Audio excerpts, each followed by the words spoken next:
Okay, this is being recorded. Everybody knows house rules. So whatever is discussed today, you can talk about, but no attributions. I'd like to welcome you all this morning. Good morning. It's good evening to some people who are joining us from the US and Europe, I think. Early morning in Europe for those who were able to make it.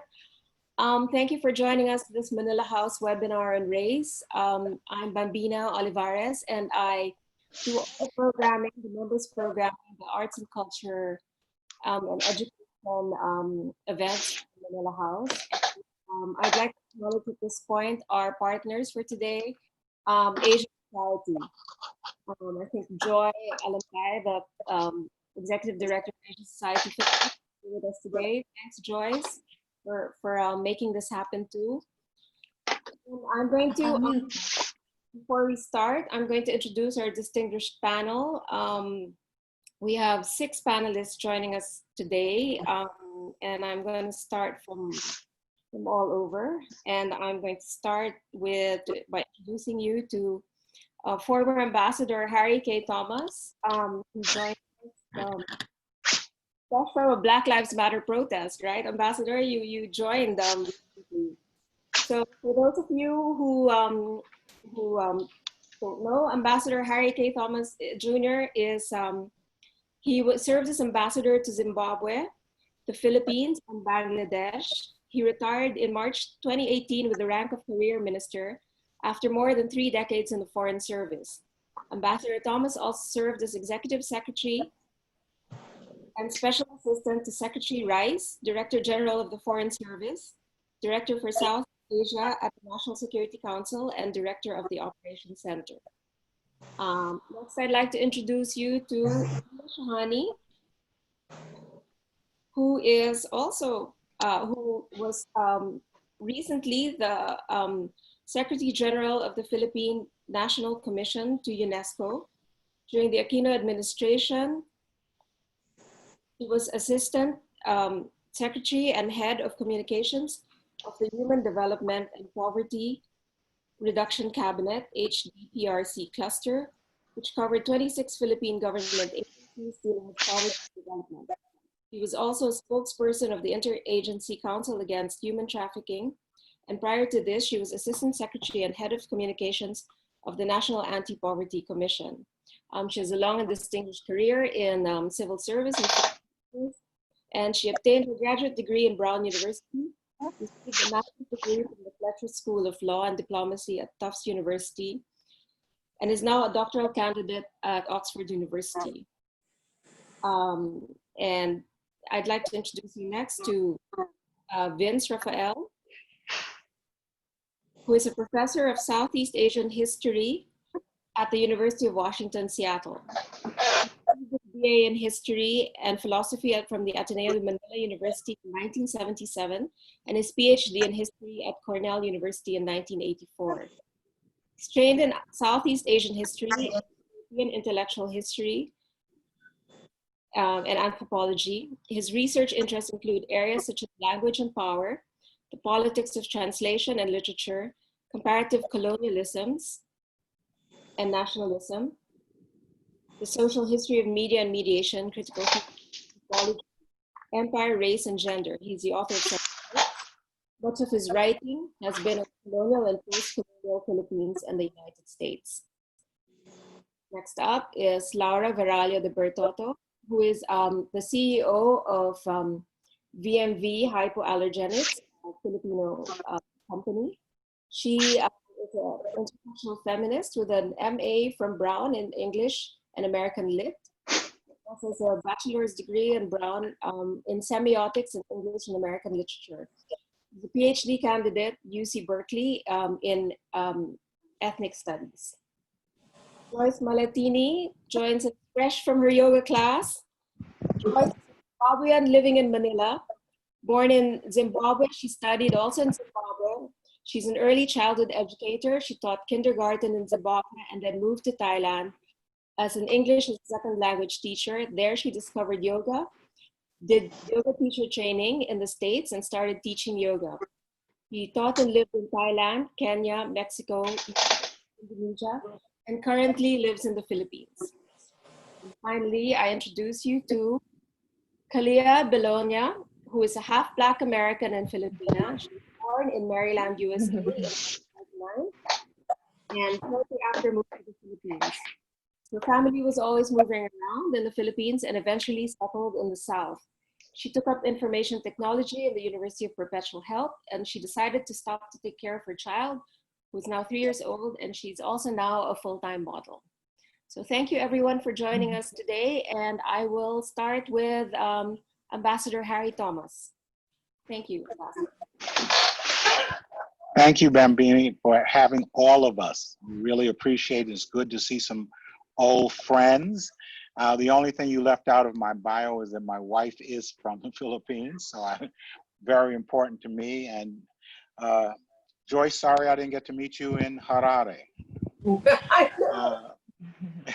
But I would like to open by with a quote from one of my favorite singers, Charmaine Clamore, the great Filipina jazz singer, My Pretty Brown Pinay, song she made because she felt she was not beautiful until she left the Philippines and came to America, and adapted that from My Funny Valentine. Ending colorism and racism in our time will not happen. Martin Luther King Jr. prayed for a colorblind global community, but he did not intend that race be ignored. He understood that we cannot end racism without accepting race as a social construct. One cannot claim to be colorblind whether we are American, Asian, Philippine X, as that well-intentioned term ignores identity and rejects the injustices faced because of the color or shade of our skin. Dr. Jose Rizal's brilliance and courage are universally acknowledged. But were he alive today, would he be discounted because of his skin tone? Would he be asked to use whitening cream to appear on the former ABS-CBN? We know that the negative impact of having your color or your skin tone criticized by racists, colorists, and too often one's own family causes people to internalize inferiority. The devaluing of one's humanity is connected to shame, embarrassment, and resentment regarding the person's identity, and leads to mental and physical health challenges. So I close by saying we must see and acknowledge skin tone and color differences if we are to work jointly for inclusion, justice, and peace.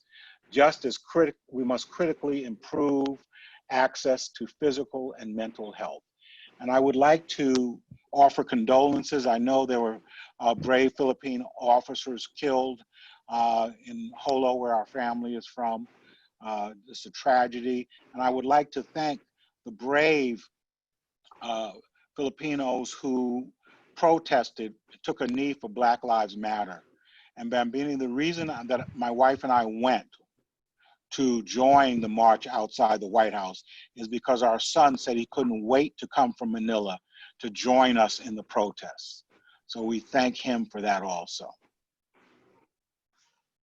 Great. Thank you, Ambassador Thomas. Thanks for that. And I think Lila wants to say something.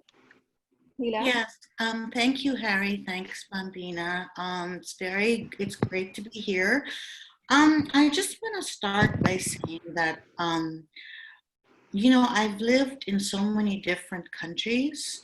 So I'm half Filipino, half Indian, and I grew up in Romania, Australia, Austria, Kenya, Mexico, went to school in America, went to school in England.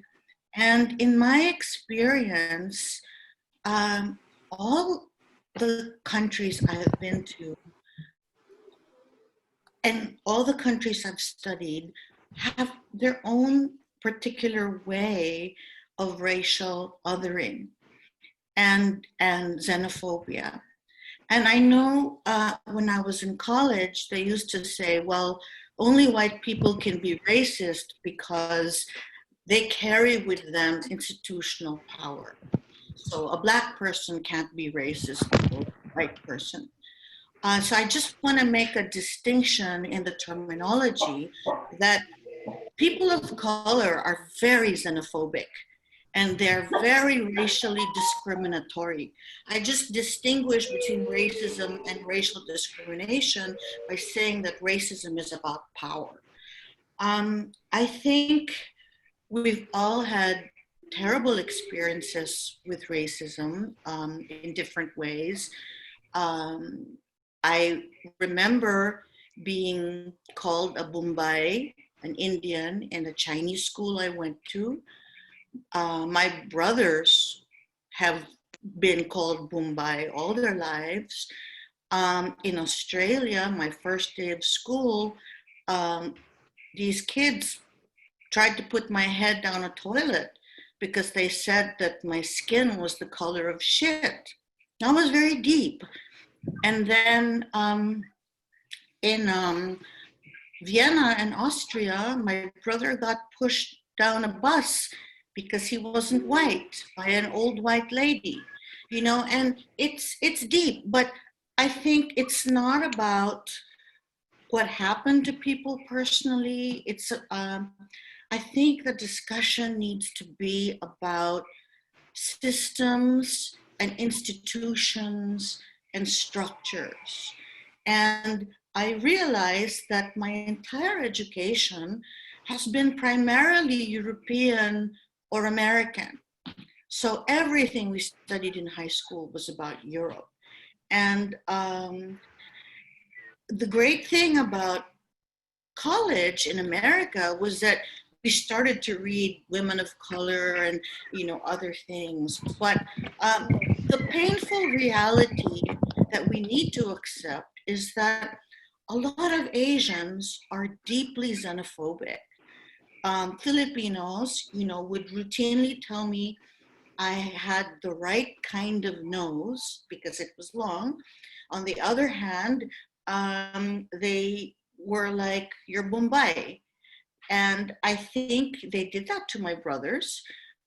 In the same way, my brothers prefer light-skinned women. So it's very complicated. So I don't mean to dominate the conversation. I'm just saying that we are Filipinos, have a lot of colorism in how we view things. And I think it's very sad that we're at this point in history.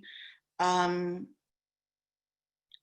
it would be great if people would go beyond, would start. I think what's happening is that people of color stick with people of color. White folks stick with white folks. Asians stick with Asians. And you try to get out of your comfort zone and dialogue with people who are different from you. And in my experience, at least, and in the experience of a lot of people of color who are my friends, we've encountered a lot of white fragility. Like people just get really, really angry when you suggest that there's a problem with systems, as if you're saying that they are deliberately racist. So thank you. Thanks for that, Lila. I think your experiences are also quite unique because you have 1 foot here and 1 foot there, you know, being half Indian and half Filipino. And I'd like to turn over to Vince, who is a historian, and he's going to give a little bit of historical, cultural, anthropological context to racism in the Philippines. First of all, Bambina, thanks very much for organizing this. And it's great to see everybody here, some old friends as well as new friends. And I hope we get a chance to interact with the audience. I don't know if they're able to send questions that we can respond to later. In any case, I want to take off from where Harry started, which is the quote from Martin Luther King. And it reminds me of something that another great African-American intellectual, W.E.B. Du Bois, said at the turn of the century. He said the problem of the 20th century is the problem of the color line. And it's very interesting because he said that as he was reflecting on the Filipino-American War. And Filipino-American War, of course, was a momentous event for all kinds of reasons. Not only did it frustrate the emerging independence movement in the Philippines as a result of the revolution against Spain, the Filipino-American War also brought about great destruction and to the country, deaths, destruction, and so forth. One of the legacies of the Filipino-American War was the introduction of new kinds of racial categories that would, as it were, define U.S. occupation in the Philippines as basically a racial occupation, right? Where the idea was that, the United States was taking up the white man's burden. The Filipinos weren't capable of civilizing themselves. They had to be civilized, and so on and so forth. And notions of benevolent assimilation, etc., cannot hide the fact that so much of U.S. colonialism was, in fact, a racial project. And so it's not surprising that many white supremacist notions around race and racism came to be imbibed by Filipinos who saw this as a way of improving their situation in the colony. But as I was saying earlier, one can go back even further in history to look at the Spanish colonial period. And what we can see in the Spanish colonial period is a history of race that is very similar to what you get in Spanish colonies in Latin America and in the Caribbean, where native peoples, along with Creoles and with mestizos, were seen to be inferior relative to peninsulares, that is to say, Spaniards, quote unquote, pure Spaniards who came from Spain. And actually, it's an interesting way of seeing the Philippine Revolution as a response of Filipino ilustrados to this experience of racial exclusion, this refusal on the part of the Spaniards to listen to them, to assimilate, to treat them as equals, as Spanish citizens. One of my favorite stories is Antonio Luna, the famous general of the revolution, who would talk about walking around Madrid, and everywhere he would go, Spanish kids and women and all these people would literally hang out of their windows and point to him and say, "Oh, look, an Indio, a Chinese," and they would make fun of him, and they would make fun of his stature and his color and so forth. And so you could see that the Philippine Revolution was many things, but it was also, among other things, it was also an anti-racist revolution, and it's not, we don't talk enough about the anti-racism that was at the center of the Philippine Revolution. So there are all these interesting connections to what happened in the United States, what happened to Europe in the case of the Philippines, it's sort of, you might say, at the crossroads of these racial currents. And so it wouldn't be surprising that it would be buffeted and affected by similar anti-racist movements like Black Lives Matter and so forth that are going on today. So. Okay, thanks for that historical perspective. I didn't realize that about Antonio Luna. That's really interesting. I think, Kalia, you want to say something, right? You have to unmute, Kalia, sorry. Hello, I'm Kalea. About racism, it's a global problem. Like with the Asians, they have their own history with racism, and everyone around the world has experience with racism, whatever race you are, Indian, and when we're speaking about Black Lives Matter, it's not that we're saying that objectively that black lives are more valuable. It's just that it's because of the George Floyd incident. That's why it is a triggered topic now. And I remember seeing that quote when I was scrolling on the internet. All lives matter, but all lives matter, but it won't matter until the Black Lives Matter. Right? So that's my take on it. Thanks, Kalia. So there's no doubt that the George Floyd incident has been a catalyst for the movement, and it's ignited protests all over the world. And so, as we start, this is just a conversation, obviously, today. And as we start this discussion, I wanted to center on a couple of things, and then we'll take it organically from there. First of all, this is just a framework for the discussion, and then we'd like some questions from the attendees later on. But so why should Filipinos care about Black Lives Matter? And have Filipinos ever been allies to Black people? And how have Black people also been allies to Filipinos and Asians? And then I think Kalia and Joyce and Lila have also said a little bit, but we'll say a bit more about their own experiences of racism in the Philippines. And then Laura, I hope Laura will speak a little bit about media images, advertising, subliminal messaging from social media about promoting whiteness as desirable and somehow even life-changing, and how those attitudes should change. I mean, this worship of whiteness, how does it change and where do we start in tackling these things? And obviously there's also systematic, institutionalized racism that's also entrenched in many societies around the world. And so it's a lot to unpack today. So let's see where it goes, and let's start the conversation. So anyone who'd like to start, please unmute. Actually, may I? Yes.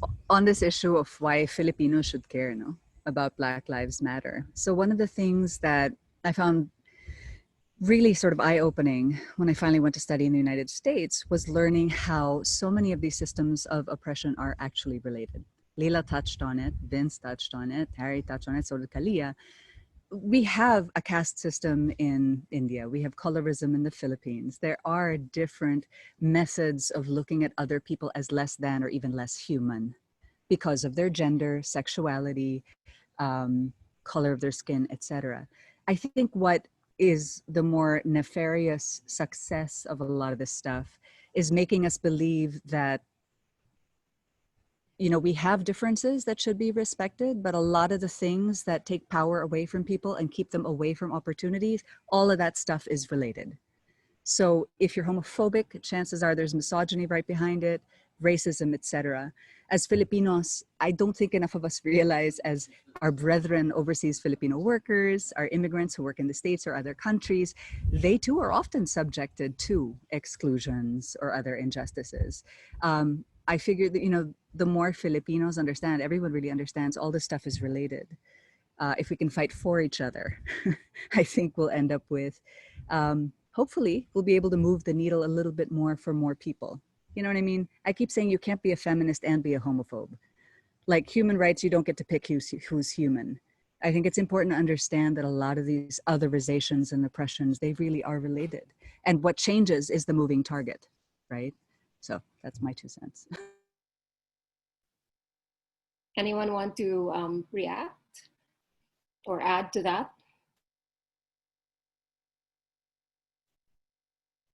Sure, Lila. I think Laura makes some excellent points. I think that,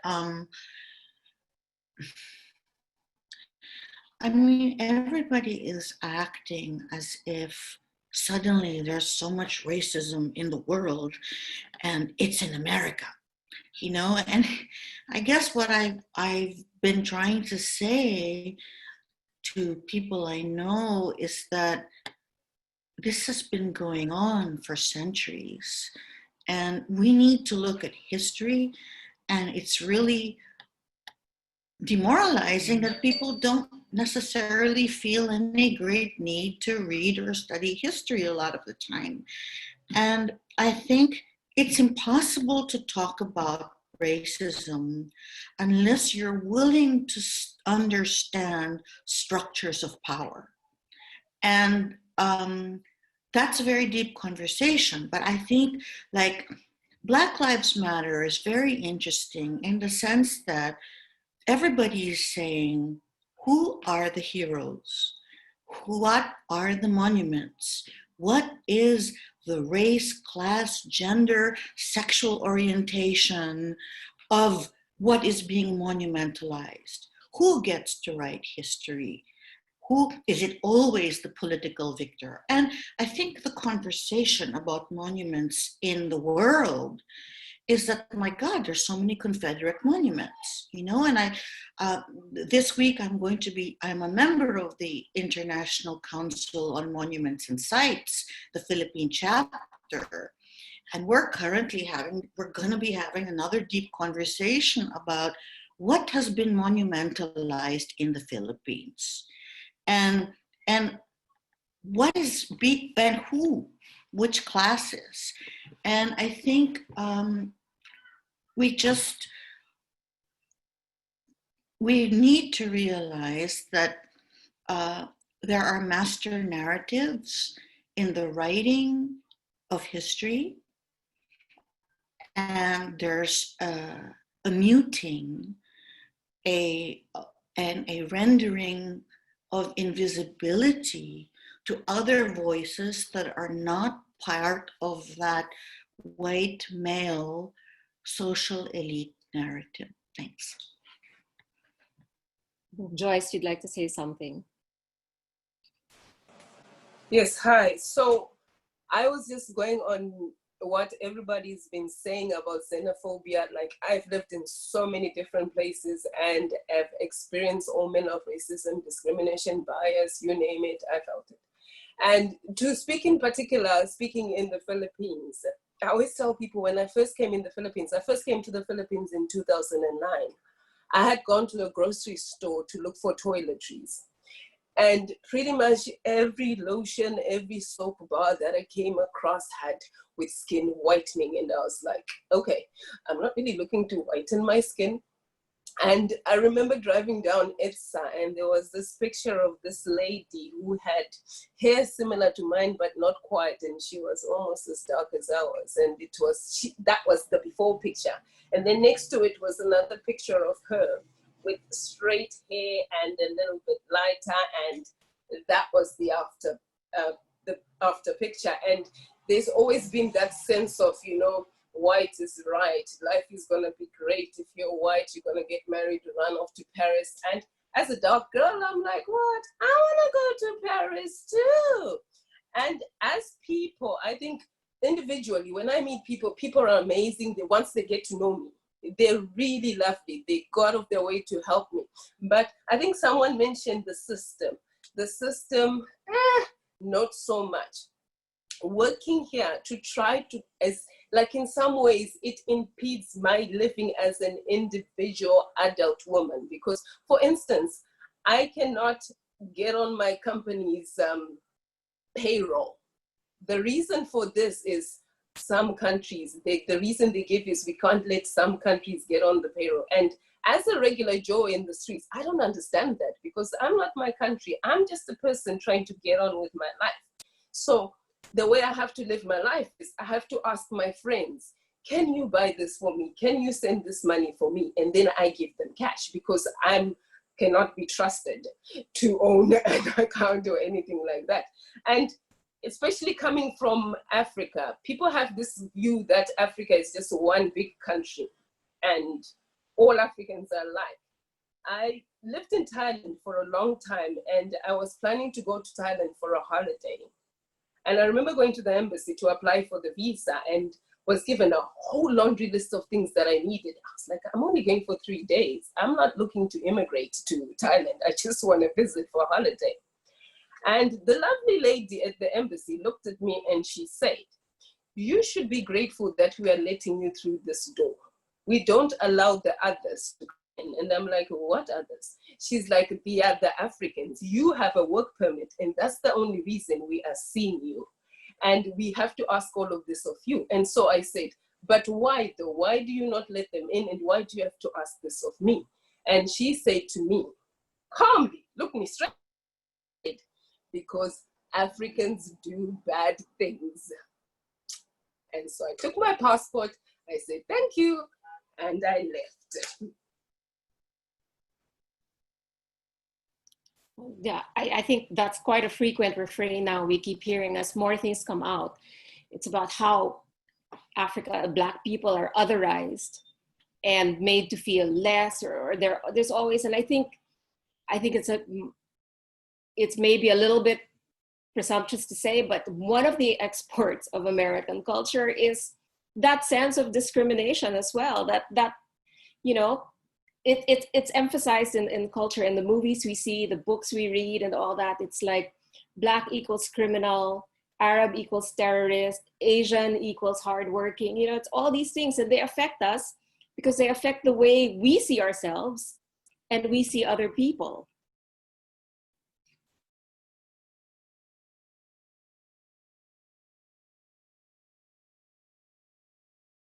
Harry, sir, you're on mute. Yes, I'm sorry. I would like to, Bambina, I would like to say something. One of the things we face in the United States is this myth of the model minority, the Asians. This is used to divide, and people buy into it. And then they were shocked during COVID when people were no longer going to Asian stores, when people were berating Asians on subways and buses, when Asians were afraid to go into stores because people were standing away from them. You weren't such a model then. And clearly the Asian community in America is not monolithic. You cannot say the Chinese and the Cambodians are the same, or the Filipinos and the Indians are the same. And you can't say they're all successes.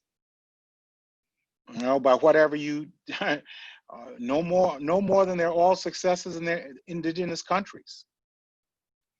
And these myths that people buy into. Last thing on this is there was a wonderful documentary on PBS about Asians in America. And the Asian woman who started said, when you come to America, you learn that whites are on top, blacks are on the bottom, and you do everything you can to show that you're not black. And then COVID happened. And people are going through a mental anguish because they find out they're not the model minority. And that's sort of what I meant about a moving target, right? At one point, Japanese Americans were put in concentration camps. Women were beaten for trying to vote. LGBTQ community, the reason we had major movement there was a Stonewall riots led by a Black trans woman. So it really is a moving target. As long as we accept that there is one kind of humanity that is on top, that has the right to somehow keep people away from education, loans, humane treatment, protection from the police, this is going to happen. And what's going to change is the target, right? At this moment, African Americans, Black people have taken the brunt of this for the longest time in the United States. The fact that this is coming to a head again, this isn't new. Was it Marcus Garvey who led a big movement of back to Africa? We had huge amounts of people on the street, not just for Martin Luther King, who is a little idealized because people forget he was quite the radical, and Malcolm X as well, right? But yeah, it's also linked. And businesses, I certainly benefit. Bambina and I were talking about this, being light-skinned Filipinas who are cis, straight, you know, definitely we're privileged by the same systems that oppress others, right? That's why we should all care. Yeah, I think Filipinos actually benefit from, I mean, because there's scales, right? There's a hierarchy to race, and Filipinos benefit from that hierarchy as well. We also benefit from white supremacy in relative to maybe Black Americans, or you know. But I just remember something that Chimamanda, the Nigerian author Chimamanda Ngozi Adichie, was saying, that in Americana, her character, who was Nigerian, moves to the States, has no idea about all these, even within Africans, Black Americans and African Americans, there are all sorts of categories as well. And she said that didn't exist in Africa, that didn't exist in Nigeria. Am I right, Joyce? Those things. sorry. It doesn't, and yet it does. I mean, I think way before, if you were lighter, you got a little bit more of an advantage because we're led to believe that thanks to colonization, white is right. So if you were lighter, you got a little bit more of a, and if you're darker, it's like. But Kalia, how is it affecting you in terms of your modeling career?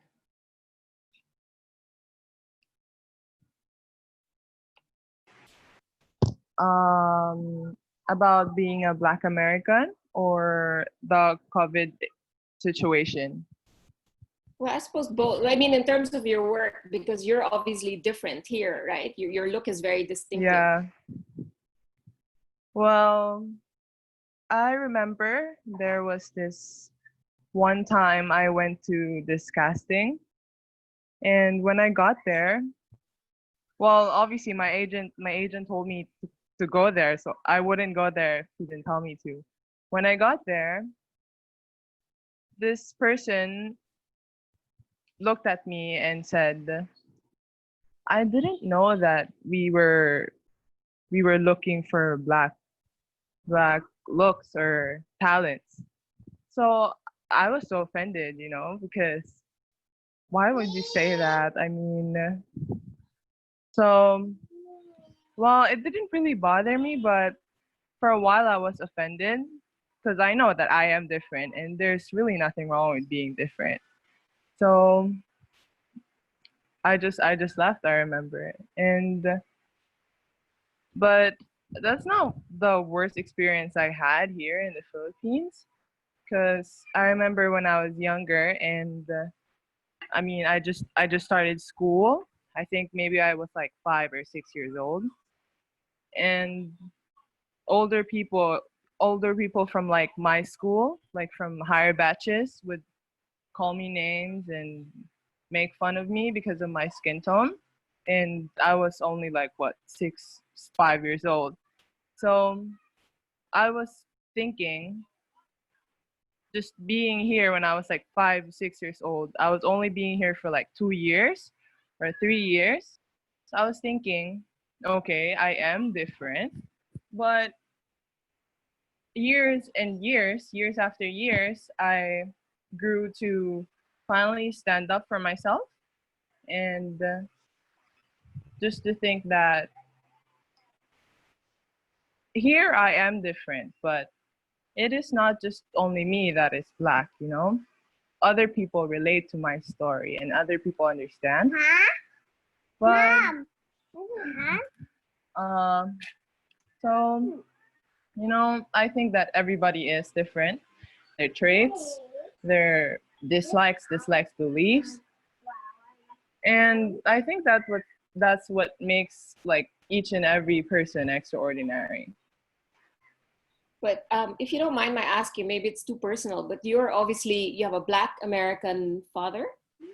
Am I right? Yes, I have a Black American father and my mother is Filipina. But when you would be teased at school and all that, would you come back to your parents and kind of say what happened in school? How would they deal with it? No, I never really actually talked about it because, I mean, I was the only black person on my mother's side of the family. So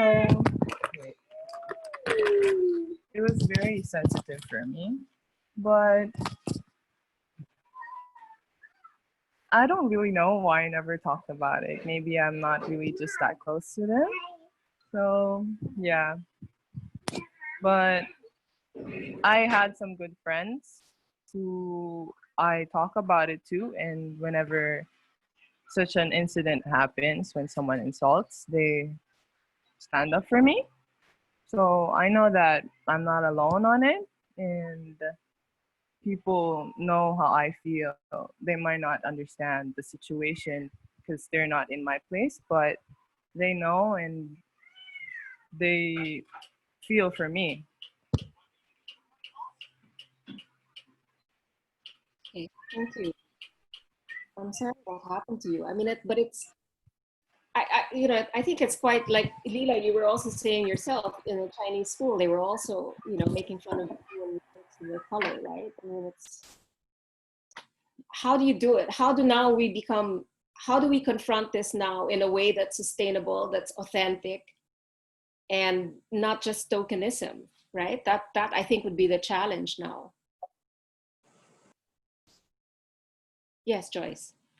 I think people need to listen, because as someone living in this, in the situation, and I try to tell people what's happening to me, they immediately would get on the defensive and, oh no, it can't be like this and that can't be like that, and this is just, and sometimes I have people tell me, no, it's not like that, it's just the system doesn't work. But I totally get that. I know that the system doesn't always work, but my thing is, why is the system always working for everybody but me? And also, while we're on the thing of system, the system will not work until I know someone who knows someone who knows someone who's vouch for me, and then all of a sudden the system works. So I feel people need to not get defensive about it, take time to actually listen. And sometimes when I tell people, it's not that I expect that you are going to do anything about it. It's going to change because you know, but I just understand where I'm coming from, what's happening. Because at some points I've also felt like, because people don't understand what I'm going through and can't seem to understand it or can't seem to want to face it, I feel like I don't want to burden them. So I would then call home and talk to people at home, because I'll be like, okay, these people understand, and the people at home understand, and then we talk it through, and then I feel so much better, because sometimes all we need is just somebody to listen to us. We don't expect you to change it, we just need someone to listen. I'd like to add on to that, because I was sharing earlier, my children are even more white passing than I am because their father is Argentinian.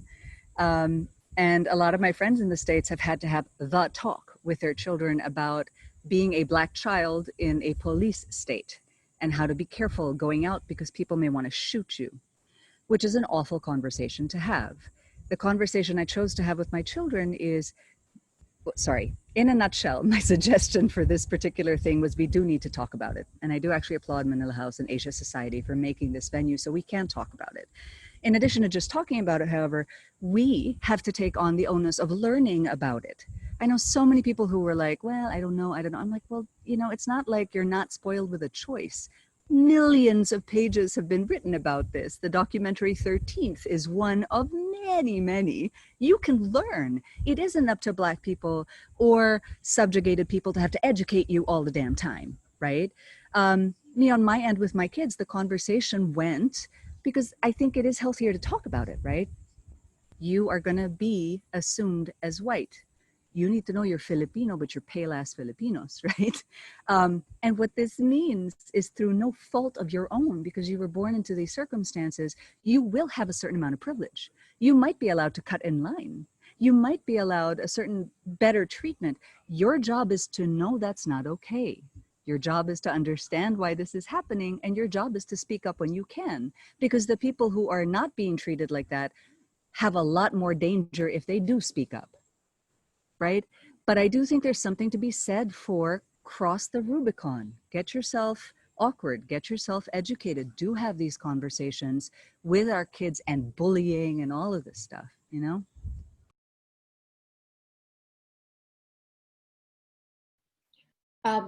Yes, Lila. And you have to unmute. Yeah, hi. I think that like I've been to a lot of international schools in my life, and you know, I have wonderful white friends who say to me, you know, there's no such thing as race, okay?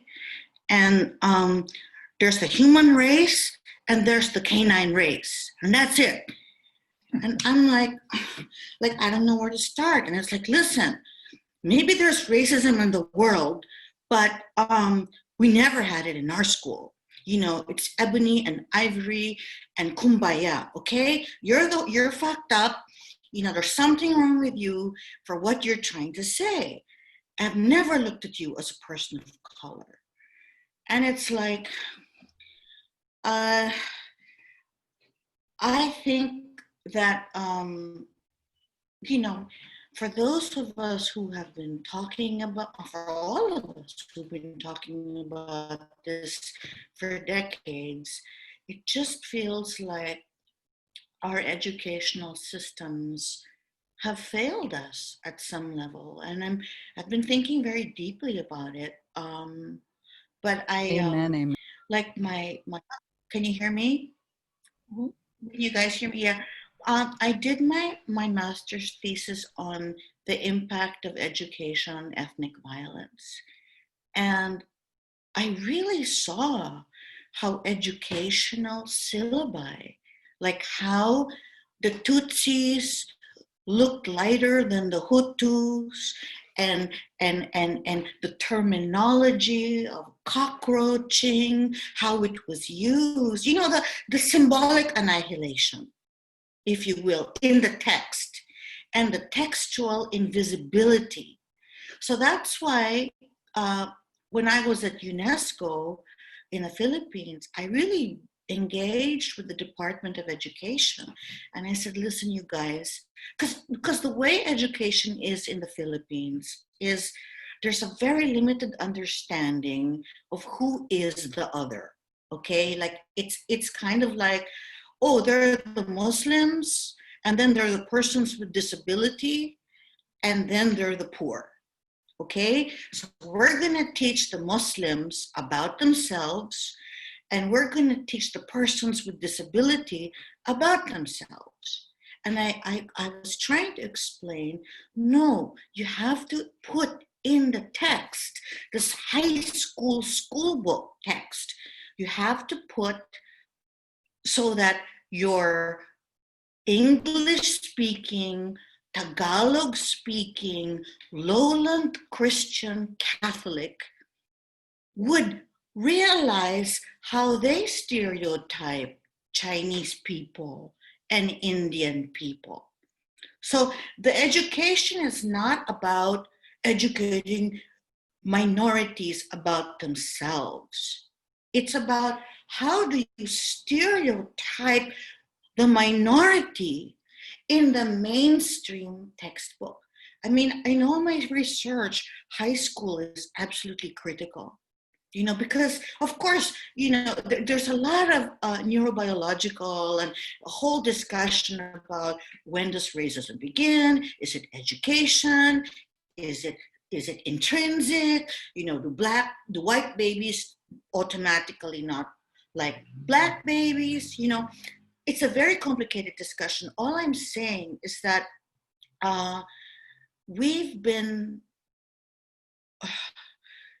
education is absolutely critical. That's all. Thank you. Thank you, Lila. Yeah, that's true. It starts with education, right? I mean, as Nelson Mandela said, you're taught to hate. You know, this is something you're taught. You're not born hating, right? You're taught to love just as you're taught to hate. So if some people choose hate, that's actually quite tragic, and then see the consequences, you know, in the world now. Yes, Lila. Hi, sorry, I don't mean to hog. I just want to say it's called a neurobiological antagonism to difference. That's all. Thank you. I think we can go to the questions now. There are some very interesting questions. I saw something here earlier. I think maybe, Harry, maybe I can ask you this question. Have some white children and others in American society been shaped or influenced towards Black Lives Matter because of having a Black president for 8 years? I don't know answer that. I do think that recently a few things have happened. People have been home because of COVID. They've been teleworking and telestudying, and the tragedies surrounding George Floyd, Breonna Taylor, Ahmaud Arbery, and countless others have been on the screens, and they've been able to or willing to pay attention in manners that they would not have been in the past. And I'm not sure this would have happened if it wasn't for COVID-19. But at the same time, there's always a public discussion about this, and in the ways that you can easily send information around the internet, television, whatever, also led to this. But you never had before so many young whites come out and protest and sustain protests. This was something their parents did not want them to do. So you have to applaud them for doing this. I don't think there would ever be one reason. Obviously, we honor President Obama, and his election brought down many stereotypes. But at the same time, the reaction to his election was, we're gonna put a check on this, and this is about immigration and race.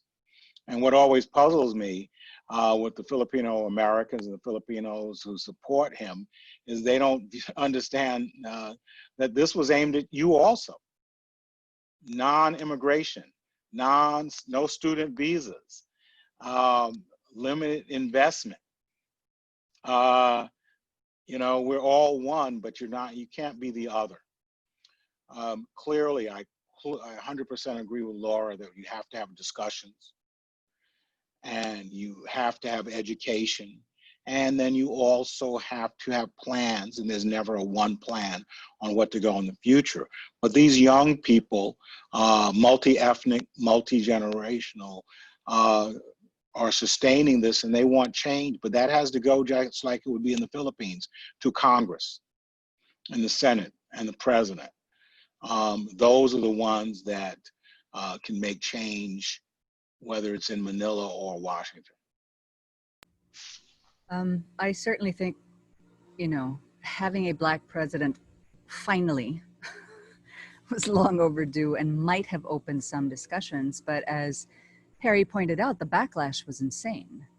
The backlash was punitive. It was vengeful. People wanted to put Black people in their places again. I mean, there was no question that the backlash was powerful.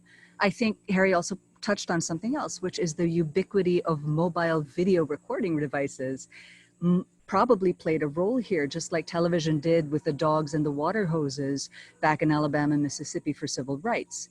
I do think also it's worth saying Obama had a thankless job where, you know, he couldn't quite be so incendiary because he was trying to be so cooperative, right, to get laws passed. And so he has also been criticized for not coming down harder on police brutality. I don't necessarily think that the Black Lives Matter movement was made possible because of Barack Obama. I think it's been a long time coming. And if you look at history, we do have these booms of social and civic unrest because it's enough. We had it as Women for the Vote. I mean, it happens, right? When it gets too much, we have these explosions, and it's about time. I think it was going to happen. Oh, Vince, you have to unmute there. Yeah, the roots of Black Lives Matter as a movement is 2014, during the protests in Ferguson, Missouri, after the killing of Michael Brown. That's when something called Black Lives Matter emerged. Although, of course, the spirit behind that, and there are many other precedents behind that, but technically speaking, it emerged in 2014, right in the middle of Barack Obama's presidency. So and it's of course directly connected with a long history of police brutality. So whether or not, I mean, Barack Obama, I think, was sort of on the periphery of that, but certainly, you know, it starts with Michael Brown. But Vince, now that I have you, Yeah. can I ask you, there's a question here about race, the question of race, because scientifically there is no such thing as race, right? I think it's been determined. But how was it invented? Why was it invented? And, you know, who benefits from it? Because it's clear that it's become a tool for oppression, right? Yeah. Well, it's about controlling populations. Our modern concept of race comes from you know, the history of modern colonialism. So Portuguese and Spanish colonizers sort of developed the notion of race in order, among other things, to justify the enslavement of Africans, right? Why would you just enslave Africans and not other peoples? Prior to the modern, that is to say, post-Columbian enslavement of Africans, say during the Greek and the Roman era, and other pre-modern empires, slavery and race had nothing to do with each other. Anybody could be enslaved, it didn't matter what the color of your skin was, but it was really specifically with the beginning of the colonization of the New World that race became important for separating, for designating a certain population as those that were available for enslavement, while excluding others who weren't. And in the case of the Spanish Portuguese, it was if you were Christian, you couldn't be enslaved. So that was an incentive for conversion, especially among Native peoples. If you converted to Christianity, you couldn't be enslaved. But if you refused conversion, then you could be enslaved.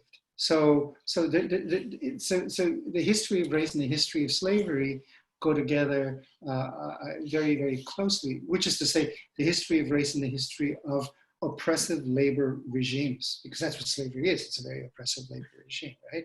And the history of property relations, because the slave is not just labor, the slave is also property.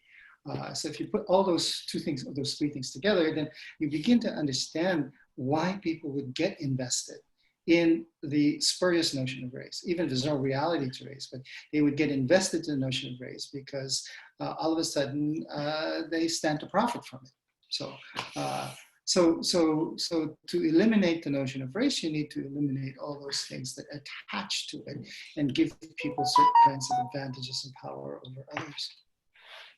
But our white, it's still a white dominated world. They still dominate the power structures. They perpetuate these power structures. How do we do that now? How do we dismantle it? I mean, it's like a huge task, right? And there's institutional, there's systemic, it's all levels of racism.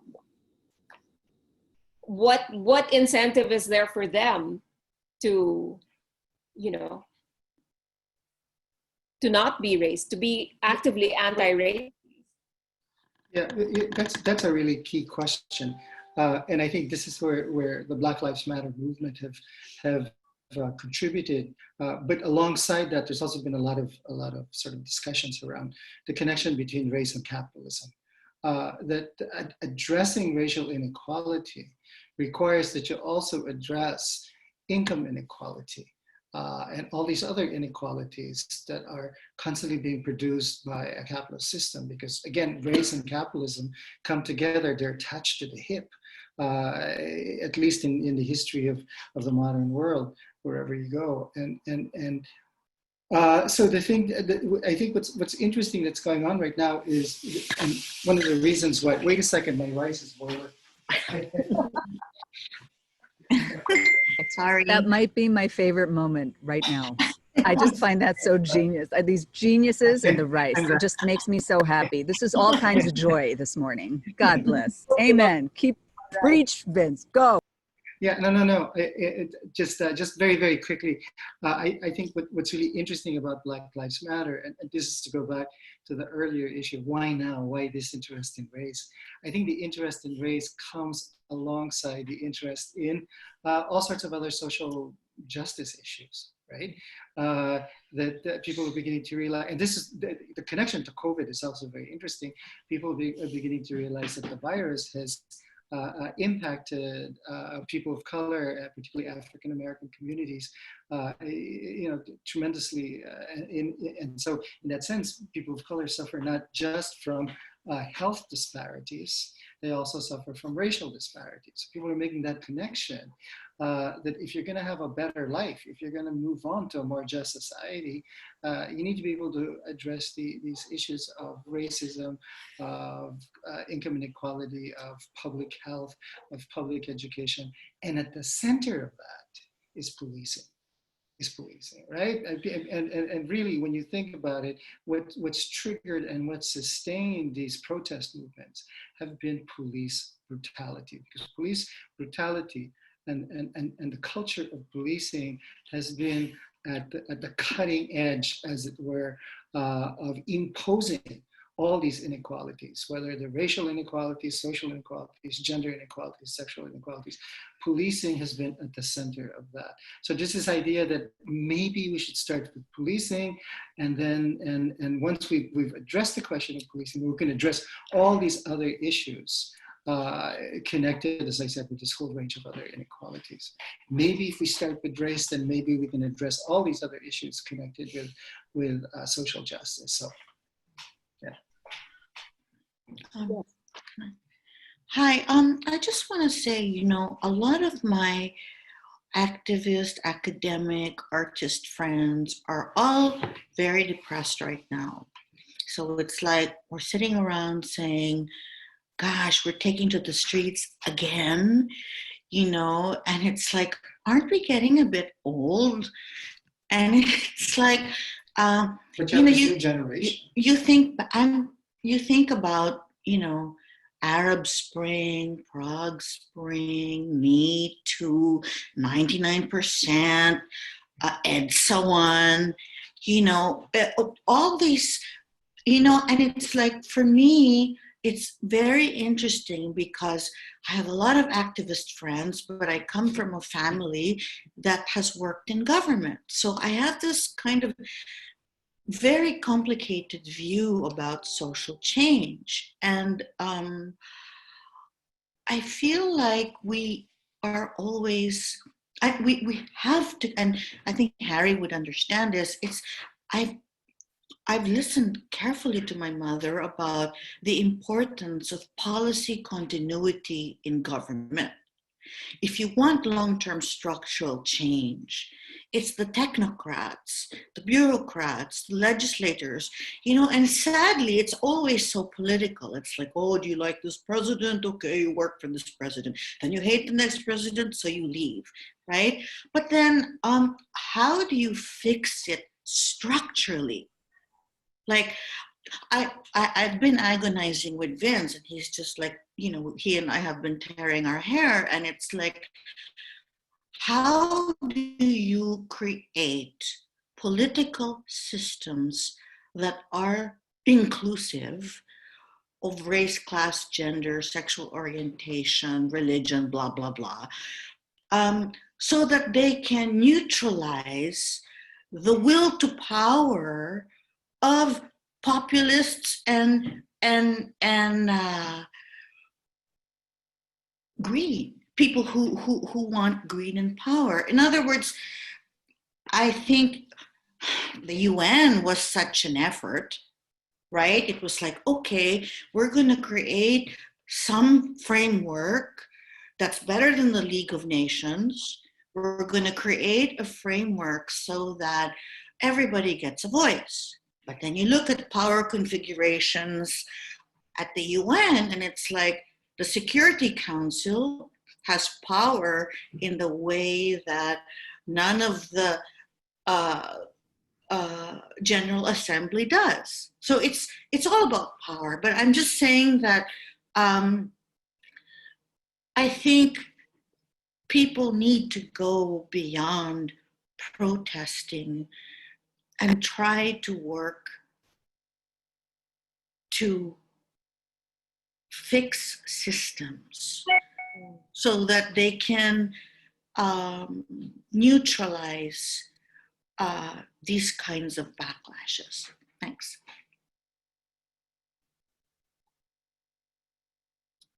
I think I have to take a pause there, and just, that's quite, especially since you say protest, because we might be in that stage soon, right, in this country. So, you know, so how do we, well, that's a different discussion for a different day. In fact, we have something about press freedom and libel coming up soon towards the end of the month. But anyway, let's go back to the discussion.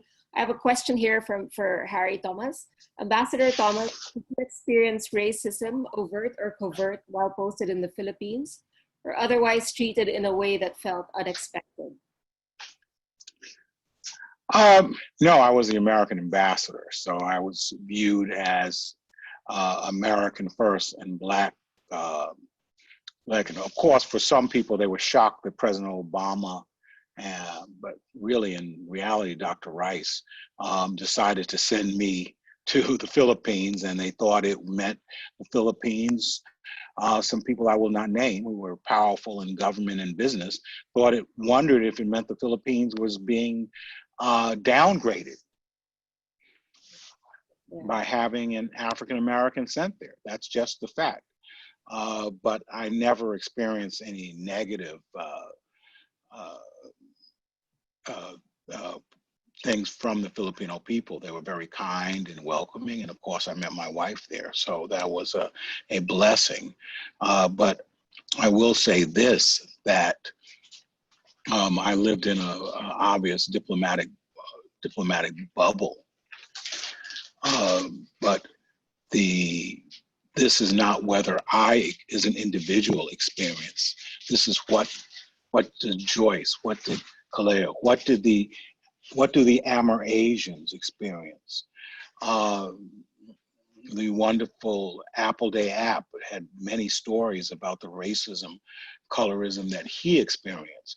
Obviously, the Amerasians are one of America's great shames for not making them American citizens and taking them in. But let's not. Everything I would ask Filipinos about this, they would say, "Oh, this is not a joke because you wouldn't like a joke about yourself." And also, when my wife and I did start dating, I guess I was considered an honorary white because people were asking me, why was I dating somebody so dark? I was like, look at me.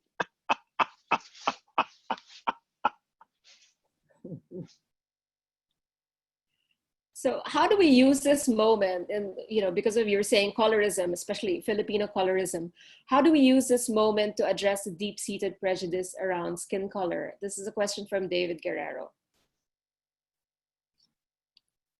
Lau, you want to answer that? Or anyone, or Harry? I knew that was going to come to me, but Vince has actually done really good work here, because I think his work has really gone into the difference between American racism, which is really founded upon a dehumanization of certain peoples at different points in history. Remember, at one point it was no Irish, no blacks, no dogs, right? And then that changed, and they had to create whiteness as a class of people because it would justify these people could vote, these people could get money, and these people weren't quite people.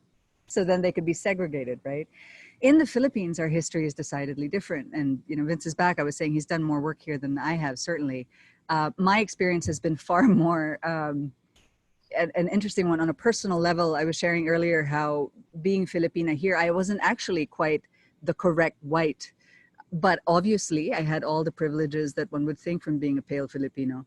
In the United States, I actually passed white far less and looked either native or Latino or whatever. And it was a bit of an awakening to be like, oh, so I'm not at the top. Got it.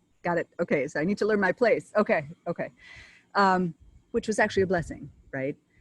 As a businesswoman in the Philippines who happens to be in cosmetics, one of the bigger frictions that I had coming home was the potential income revenue that we could get from whitening creams, right?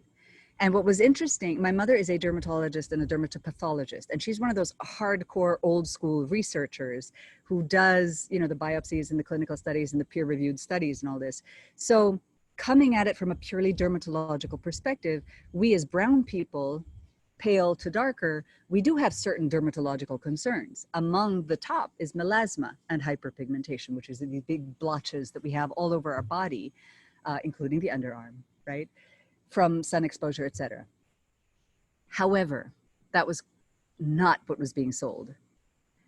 What was being sold was not, let me help you with a skin condition that is potentially disfiguring because of blotches, right? It was, let me sell you a white standard of beauty. And we know this because it wasn't about clear, beautiful, radiant brown skin. It was a Caucasian nose. Joyce had shared earlier, it was straighter hair. It was a before and after picture of, I don't know, like a black woman or a Kayumangi Filipina and like Nicole Kidman, her younger sister, right? It is extremely problematic, I think. And I think it brings us to a larger issue, which has affected me certainly as a business owner here, and in cosmetics and skincare. How do we talk about skin? How do we talk about health where it's not loaded racially? And I think one of the most important things we can do is expand representation. Tommy Hilfiger in the 90s, Nike in the 90s got lambasted for most. Public Enemy has a song all about it, Shut 'Em Down, right? This is aging me. It's okay. About how so many Black and brown people bought their products, but you couldn't see a brown or Black person in any of their advertising. And they changed that. And over time, I think Nike, to a certain extent, has become a bit more of an ally. But I do think it's important for us to, it has to happen. You know, those of us who have some control over representation in the media and what people see as attractive and beautiful and healthy, we have to take that forward. We have to use, you know, darker skinned Filipinas and Black people and gay people or whatever to try to bring them in the mix, and enough so that the one person of color isn't speaking for everybody all the time, right? I don't know if that's helpful at all, but there you Then go. we keep choosing beauty queens. I mean, we venerate our beauty queens here, and they all have to be mixed something. They have to have a drop of European blood or white blood to win. And then what, you know, and it distorts our standards of beauty as well. Es que Bambina, let's not even start on beauty pageants, period, because this is the whole other bag of bananas. We'll be here for another 2 hours. No, but then, okay, what about, let's talk about white people also for a while. I have a question here from one of the attendees. Whites and those in power must begin to see the damage to their own humanity from the perpetuation of white supremacy and its toxic effects. But that also comes with a certain level of acknowledgement, right? I mean, are we going to get there? Or, I mean, I don't know. It's a phenomenal question, and I think an accurate statement. The people in power, you know, when we were talking about the Me Too movement, Lila brought it up earlier, it can't be on women to fix that. Men need to really be participative here and take a lead role in misogyny, right? Just as with racism, white people do need to take up the baton and move that forward. Among other things, it's, you know, I don't know, your problem too. Two, you benefit the most from it. Three, it's less danger to you physically, really, truly, structurally as a system. Toni Morrison at one point, I think, was the one who talked about whiteness is so mentally damaging as well to white people, because the identity is based on, what did she say? You're really in trouble if you only know who you are, because it's reliant on someone else kneeling in front of you. I'm paraphrasing her horribly. But when your entire identity is based on the pushing down of someone else, it is a distortion. And I'm sure there's phenomenal experts on this about how that affects your mental health, how you see yourself in the world, what that means for you. So I think, you know, everyone benefits from this. Certainly white people and their children absolutely will benefit from an identity that is not based on that, you know? Yes, Lila.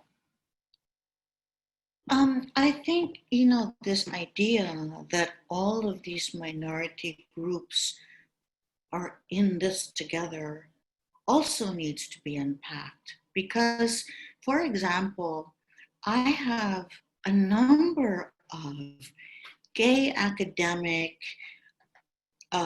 friends who are always obsessing about beauty pageants, you know, and it's like white notions of beauty, patriarchal notions of beauty, and it's like you look at the cleavages between the feminists and the LGBTQ community, and it's really interesting. I mean,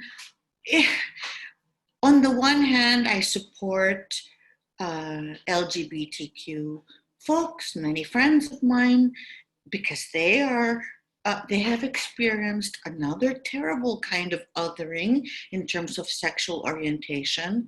But then it gets really demoralizing when they keep perpetuating these racist standards of beauty. Thanks. Kalia, do you have something to say? Wait, hang on. About the, beauty standards here in the Philippines. When I first moved here, I would always hear or read on the internet that if you are black, you are dirty. Like, that's just a Filipino, that's what they're thinking, that if you're white, it means that you're clean. If you're black, you need to take more showers. That's what they say. But about the, they should broaden the using of the models or the beauty queens with only one race or something.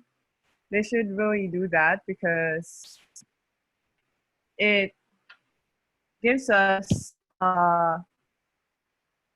idea that really all lives matter, and that everyone has an opinion, and it just, yeah, that's it. Yeah, it's just crazy when you hear all these stories about things people say, and it's actually so disheartening that, I mean, sometimes you're, Yeah. yes, Joyce. Yeah, I just wanted to add to, I think Lila was talking about how, and also further to what you were saying, I cannot speak for white people because I am not white people, but it has always been my experience, like I said before, once people get to know you, then you're okay. And once they have you, they have their token black friend. It's like, I'm done. I've done the work. I appreciate all black people. I have a black friend. And they will say stuff about black people or Africans. And sometimes I've had that in my presence. People will say stuff like that. And if I point out to them, excuse me, black person in the room, they look at me and they're like, oh no, not you. No, you're different. You're not like them. And so it's like, yeah, okay. But that's part of the problem, isn't it? Like, white people are still the gatekeepers. They're still the ones allowing you, saying, okay, you can get a place at the table. It's still controlled by them. They're controlling the narratives, they're controlling history, they're controlling social, society, Right. who gets accepted, who doesn't, right? And Filipinos who identify with that. Luckily I only had one, maybe two people who sent me the Candace Owens video. And I was like, listen, if you want to have this conversation because you have also done your homework with Toni Morrison, with Cornel West, I mean, take your pick. You know what I mean? There's a lot of people you can be reading. There's Vince and there's Lila. I mean, there's a lot of people you can be reading.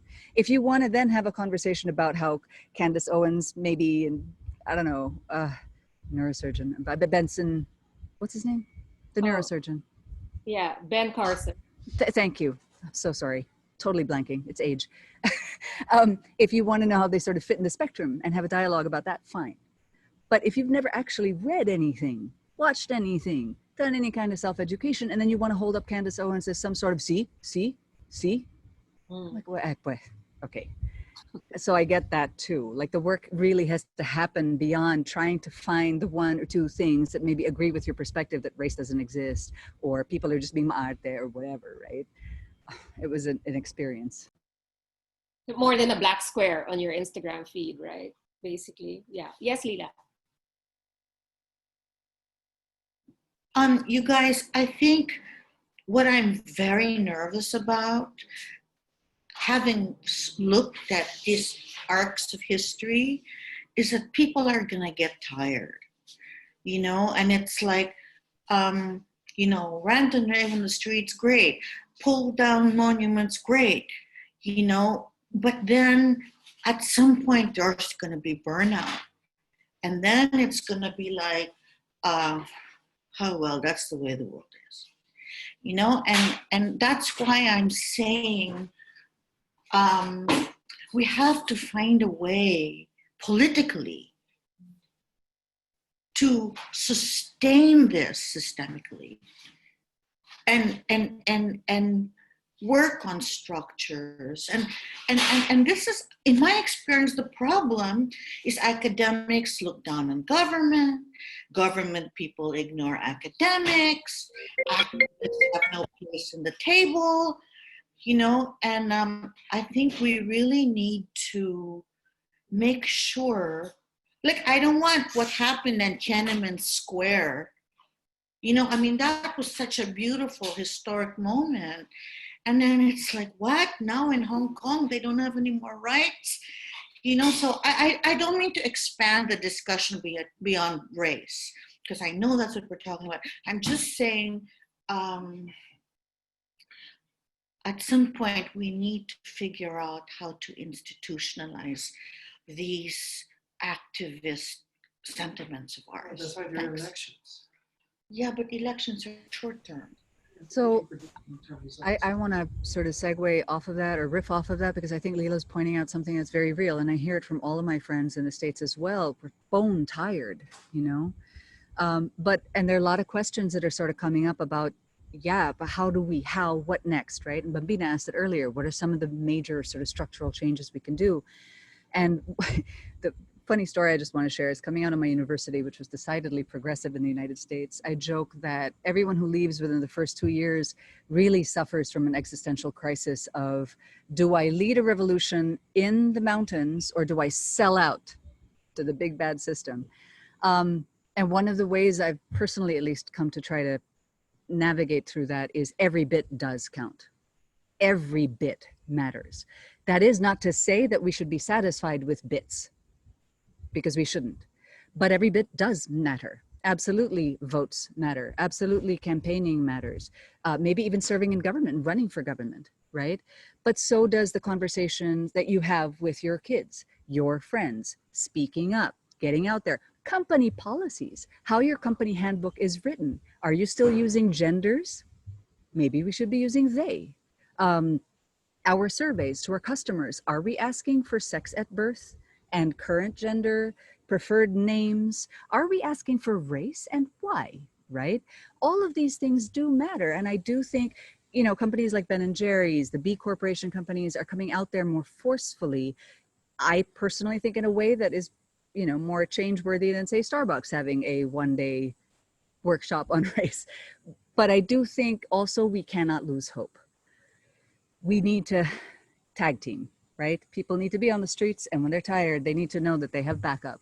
I agree with Lila that we have our own interracial, intergender, intersexual issues within our different communities. We need to somehow get together. We need to get together, and I do think every bit counts.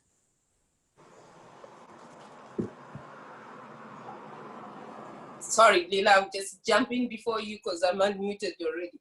But I just want to say really quickly, I appreciate what you say, Laura, because as a Black person who everything's happened, when Bambina came to me and said, oh, can you come and talk about this? And I rolled my eyes and said, oh, here we go. We're just going to talk, and then we're all going to go home, and everything's just going to go back to the way it was.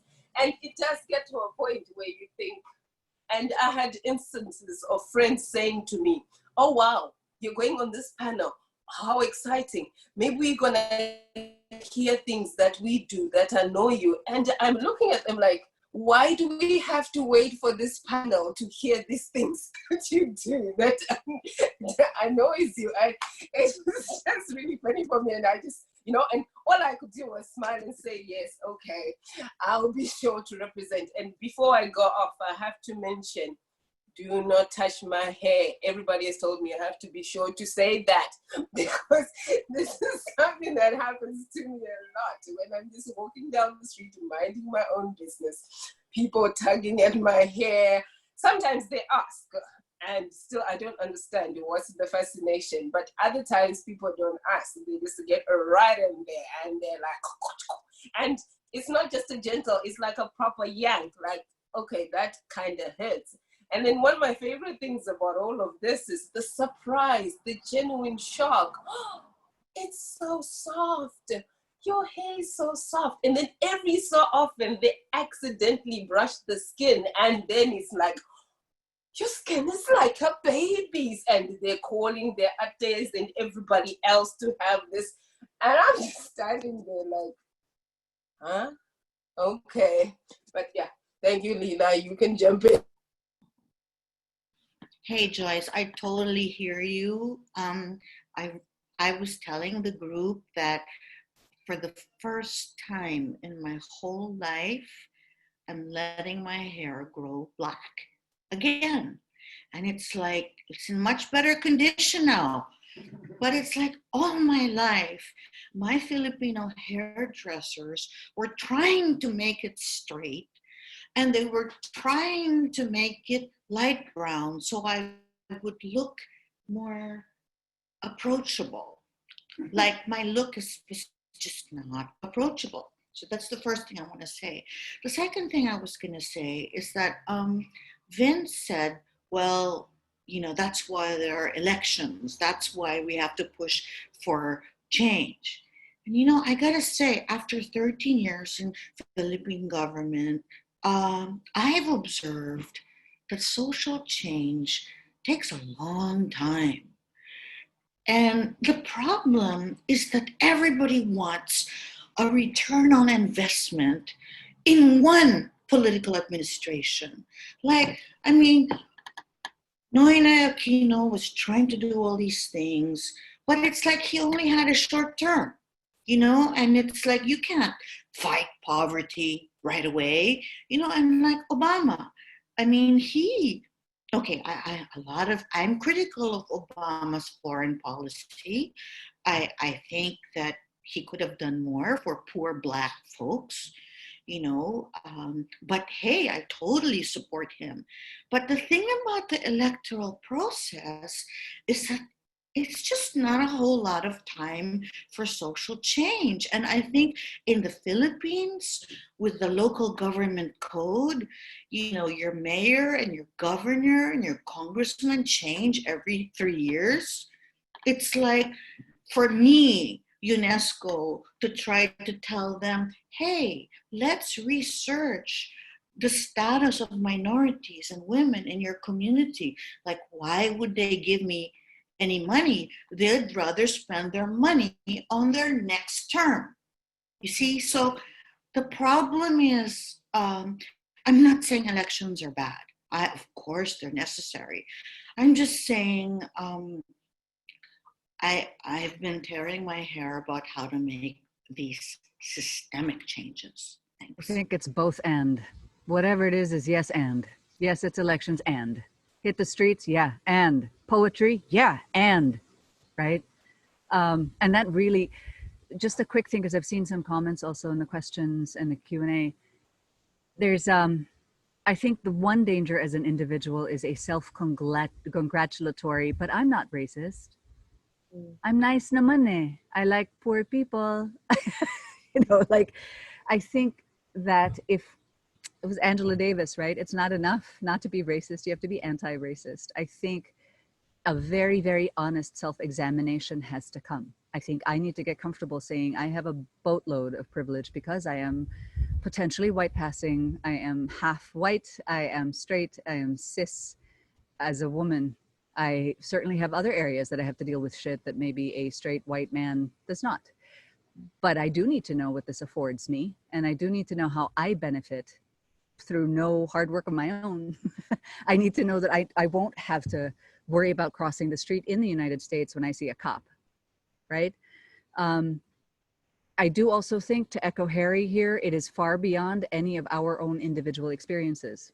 Either we believe in humanity and goodness and therefore believe it's not okay when it happens to anybody. A poor person on the street who's being falsely accused of having drugs on him, we won't get into that, or you know, poor Laotian person in the United States, a Native American person, our own Aita and indigenous populations. We're okay with brutality or we're not, right? We believe in humanity or we don't. And I think a lot of it does really have to start with, without shame, with vulnerability, with openness, asking ourselves where we might have had missteps in the past, how we benefit from this. It's a muscle. The more you do it, the easier it does get. Is it awkward as fuck in the beginning? Absolutely. But it won't get less awkward if you don't do more of it. So the questions have to happen, the conversations have to happen, and there will be missteps, and there are ways to own that as well and move forward, you know. But I do think it's both and. Bambina, I would like to say that it's amazing to me that people are tired in the United States. You know, it's only been a few weeks, and they're already tired and want one quick solution to how tired do they think I am? You know, or my parents or grandparents. There's no one quick solution to all of these things. And I perhaps think they're economic or education challenges. Other people will be cultural or gender. But we have to sustain them. Lila is right. History is not proof that these things are sustainable. But also, even if, let's not kid ourselves, if President Trump is defeated, doesn't mean he's going to be the last of his ilk.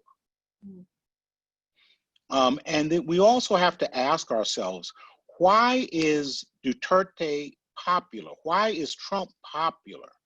Why do they resonate with people?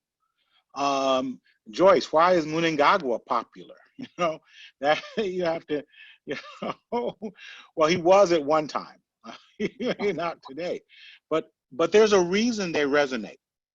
And it's always easy to attack the redneck, the vulgar. They go after the KKK here. But as Vince knows, the White Citizens Council was much more pernicious. They control the business apparatus, they control the police, and they would go to church and sit in their suits and ties and pretend like they were proper. And so what is that akin to that? Not as pernicious today, but what is that? In the United States now, we have fewer blacks in senior positions in the diplomatic corps and the military than we did 10 years ago. And so that means that 20 years hence, the people following them is not going to be as many, you know? So all of these things take a very, very long time.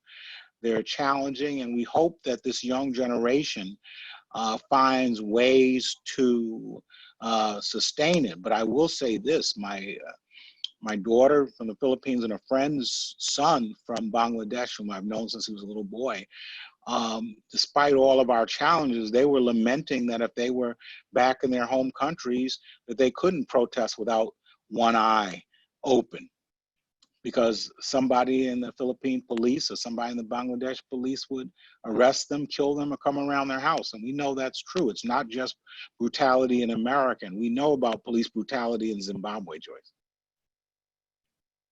And here too, right? I mean, it happens here. I think Bisa Williams, one of your colleagues, a good friend of mine, who also recently retired as ambassador. She was in the Yale talk I listened to last week, the Jackson Yale talk. I think somebody had said that, you know, other nations, with regard to police brutality, you don't fear the knock on the door. I mean, here we can, it's happened before, right? But in America, you can protest freely, and yes, there's police violence and all that, but that fear of that knock on the door at night, late at night, to take you away, doesn't quite exist there in the same way it exists here, or it existed here, might exist again, right? We don't know. Or yes, in Zimbabwe. Yes, Ambassador Williams is my good friend of many, many years, but she did make that comment.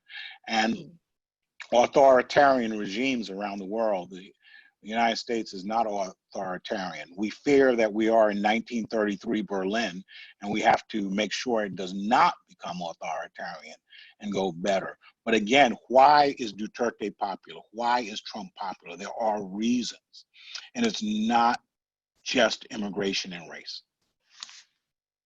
That's true. They're tapped into something, the national psyche, that resonate, but sometimes what they're tapping into is not very appealing. What it says about us is actually a lot more damning than it is appealing, right? So, Lila, you want to say something? Can you unmute? Yeah. I've been thinking long and hard about why there has been such a failure to liberal democracy all over the world. And I feel that a lot of it has to do with liberal democratic hubris, intellectual hubris, this kind of John Kerry in the Swift boat affair, like, I'm not going to bother to explain myself, you know? And it's like, let's face it, populists are really good at communication strategies because they're basically quite simplistic, you know? And Democrats have this kind of, why and wherefore, I mean, what is my position? It is so complicated, and I think we need to acknowledge, at least in the Philippines, in my experience, under Noynoy Aquino, there was a lot of arrogance about, talking to the poor. And I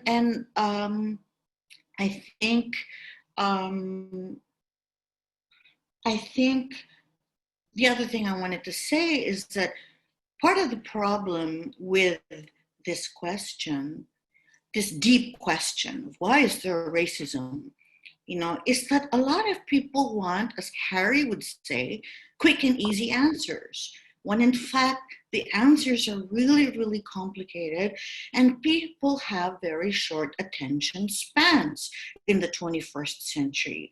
That has to do with digitalization, the fact that my nieces and nephews are constantly staring at 5 different screens at the same time, which is very different from my youth when I would lie under a tree and read a book from beginning to end. So social media, digitalization have led, and the fact of the matter is that the internet itself has a limited intellectual ceiling. It's like you go to Wikipedia and that's it. It's very different from doing research in an actual library. So we have to understand that our world, at least in my experience, and Vince, of course, has resisted this, but this is my view, we've become dumber. And I'm not talking about specific individuals. I'm talking about larger trends. So I apologize to Dr. Wayne Branch, who said in the comment section that I shouldn't be generalizing about not all people of color are xenophobic and racist. And I agree, I'm not interested in individuals. I'm talking about larger themes. And I'm sorry to harp about education, but I really feel that that's a critical place to start. Thanks. I think I can segue from your comment to, I have a question from Sandra Gavar. She's asking, with regard to the arts in a broad term, what's your take on recontextualization as a way of learning from the past, as opposed to removing, ignoring, or censoring? And can we learn from what Germany has been doing with World War II, which is taught extensively in schools? Something that was suggested by Michael Moore in his movie, Where to Invade Next. So obviously with a dismantling of structures means a refocus on education and, and the arts as well. Everything has to be rewritten, right? How do you do it? Is that gonna happen? Is that realistically gonna happen? I mean, we couldn't even do it here with martial law. I mean, it was still glossed over, right? So in our history books, how do we tackle that, Lila? Well, every single Philippine administration I have worked under has romanticized our pre-colonial past. So there's been so much budget and activity, just frenzied effort to find the Philippine nation before the Spaniards came. And it's like everybody kind of fetishizes the native. A lot of people fetishize the native. And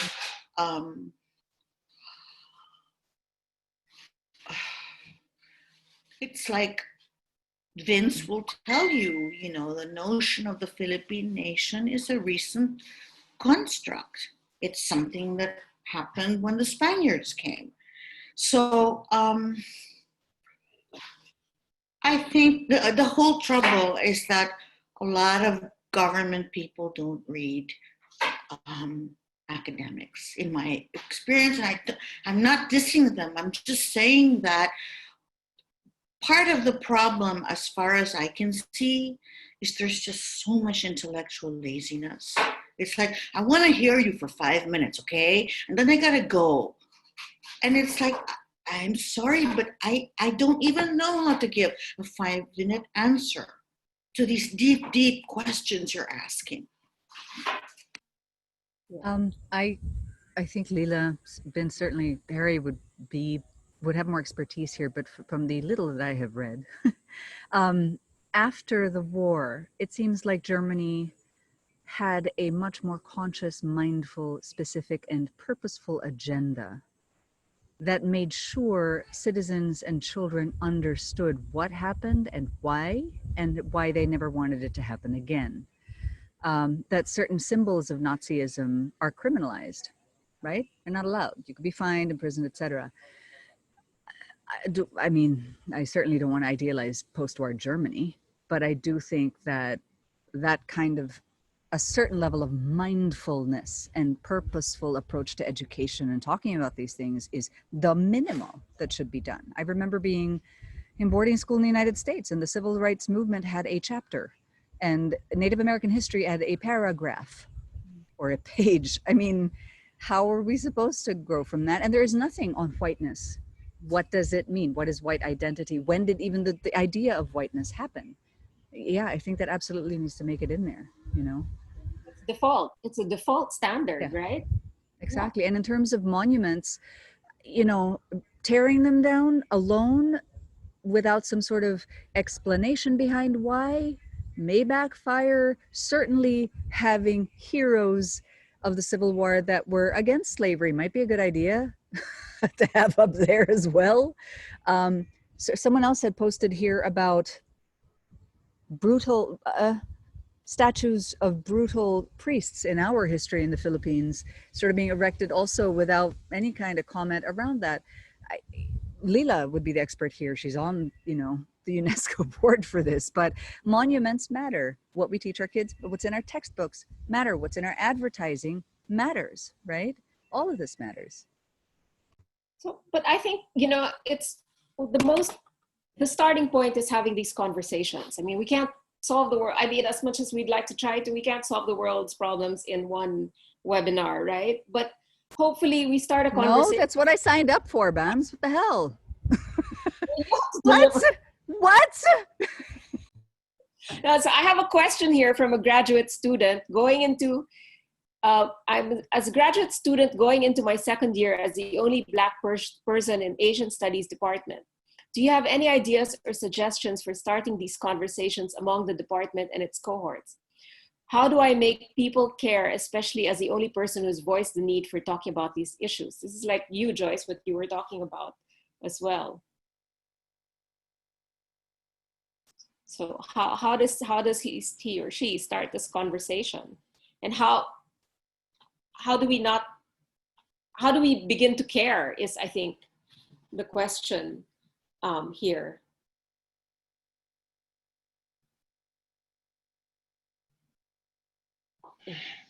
You know, there at Georgetown last year, a number of African American students who were studying in the Wall School, concentrating in Asia, formed their own organization. And now they are abroad working in the private sector and for various governments in the United States also. They are branched out to have local groups in those countries. Why not start your own organization? You're not going to be back in class in the fall in one sense. Maybe it's going to be online, which is much easier as we're finding out to start something. Just, you know, I guess because I'm old now, I'm not just into I'm aggrieved. What's your plan? How are you going to achieve it? Whose help do you need? What type of funding do you need? And go after it that way. But that is my way of looking at it. You can come up with your own solution, but please try to find solutions and interests. And then recruit somebody else. So you're not the only Black, you're not the only male, you're not the only female, you're not the only LGBTQI, not the only Native American. Recruit somebody and put that onus on that person to recruit somebody else. Yeah, Lila, yes. You know, Harry, I totally hear you, and I remember reading Samantha Power's A Problem from Hell, America and the Age of Genocide, in grad school, and it really had a deep impact on me. And I just want to say, I know we have to wrap up, that it's not as if scholars and institutions like the UN haven't been working on this issue. Kofi Annan, after Rwanda, made this whole big framework called Responsibility to Protect, you know, and then all of these scholars came up with this thing called civitas, which is to teach people critical thinking in education. The problem is every time there's a new political administration, these really important pieces of research tend to be ignored. Thanks. Okay, I think sorry, I'm a geek like you, Laura and Lila. I could go on forever talking about these things, but we need to wrap up. And I'd like to thank you all for being with us today. Thank you, Asia Society, for co-hosting with us. I think, Harry, I'd like to leave you with a last word, maybe to close this talk lesson. I can only say salamat sa inyong lahat.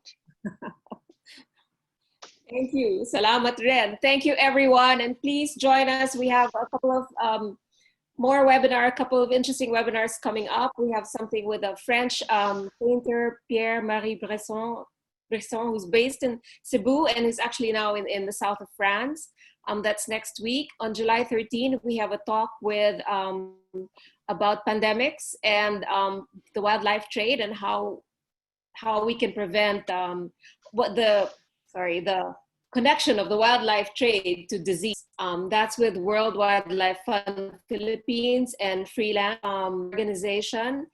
And then on the 21st, we have a talk about libel, which is very topical right now, libel and the law. That's July 21.